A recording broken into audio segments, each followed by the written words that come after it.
Bismillahirrahmanirrahim. Assalamualaikum. My name is Hassan and today we are going to remove unused tags and category using phpMyAdmin for WordPress database. Before starting work, it's my request, please subscribe my channel. Thank you. Now back to our work. So we are going to remove unused unnecessary data by using SQL Query. Now on top you see SQL. So we are in phpMyAdmin. So click on SQL.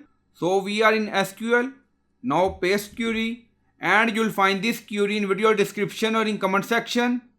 Now you see delete from WP. So this is our table prefix. So you can add your table prefix. So we are going to add R. So we added R table prefix WPQZ, and then you see terms where terms ID not in, select term ID from.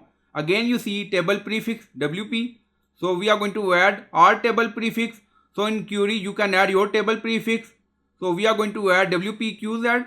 So by using this query, we are going to delete unused tags and category and then click on go. And then you see query executed, 0 row deleted. So I hope you like this video. Please like, comment, share, subscribe. Thank you for watching.